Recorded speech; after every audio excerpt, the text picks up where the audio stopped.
Have you ever wondered why you feel that damn insecurity inside you? Why, even when you know what needs to be done, confidence just doesn't come? If you've ever caught yourself trying to understand what's wrong, this video is for you. Today, we're exposing the brutal truth about what really destroys your confidence. And fair warning, what I'm going to say might not be easy to hear, but it's exactly what you need to change things right now. I'm Noah, and the purpose of this channel is to help you evolve. If you're ready to grow, hit that subscribe button and like this video. Let's get to it. The truth is, I used to be a guy who was afraid of his own shadow, insecure about my ideas, my appearance, and honestly, everything about myself. I saw myself as inferior to everyone. And the worst part, every time I tried to feel better, it was like a voice in my head told me I wasn't good enough. It was an endless cycle of self-sabotage, the reality about confidence. Let me tell you something few people say. Confidence isn't something that just shows up.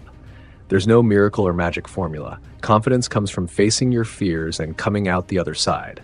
The problem is, most people want to avoid pain, they want to dodge discomfort, and that's exactly what keeps you stuck, feeling smaller than you really are. First step, face your weaknesses. To trust yourself, you need to know who you are. That means recognizing your weaknesses without running from them. Most people try to ignore their flaws, thinking they'll disappear if they don't think about them. But guess what? That only increases insecurity. Facing your flaws and accepting them as part of you is the first step to letting go of that destructive self-criticism. Second step, stop comparing yourself. One of the biggest traps is constantly comparing yourself to others. Every second you spend looking at other people's success, you're robbing yourself of the confidence you could be building within. You know that feeling of never being enough? It only gets worse the more you keep living other people's lives. If you want to build confidence, stop measuring your worth by someone else's standards. Third step, the value of authenticity. Confidence comes when you understand that you don't need to be like everyone else. The world is full of people trying to be something they're not, and that creates a massive void. From the moment you embrace who you are and allow yourself to be authentic, you free yourself from that pressure. People notice when someone is authentic, and that's where true confidence begins. Fourth step, train courage. Confidence doesn't come without courage. Every time you face something that scares you, you gain a bit more confidence. It can be something small, say, like starting a conversation, or something bigger, like applying for an opportunity that seems out of reach. The size doesn't matter. What matters is that you're training your courage. The more you train it, the stronger it gets. Fifth step, accept that you'll fail. Yes, you will make mistakes. You'll feel exposed, maybe even a little embarrassed.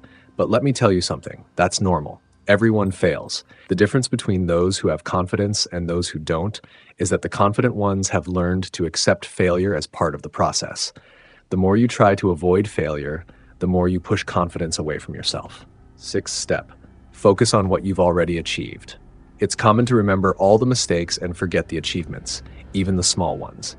Confidence is built when you value what you've already accomplished. Every step, no matter how small, is a victory you should be using to strengthen yourself. Want confidence? Start recognizing the small victories because they're the fuel that will take you further. Seventh step, the importance of being relentless with your excuses. If you want confidence, you need to stop making excuses. Stop blaming the lack of time, circumstances, or other people. Take responsibility for your results. When you take full control of your life without excuses, you begin to understand that you can change whatever you want. And that's confidence in its purest form. Confidence isn't something you find, it's something you build. Every step, every decision to face discomfort, to be true to yourself, and to take responsibility adds up until one day you look at yourself and realize you're no longer that insecure person who started this journey. Want confidence? Then stop running from challenges and start facing what needs to be faced. Now, click on the video that's appearing on the screen. In it, I'll show you how to stop being the nice guy and become confident immediately. I'm Noah, and I'll see you in the next video.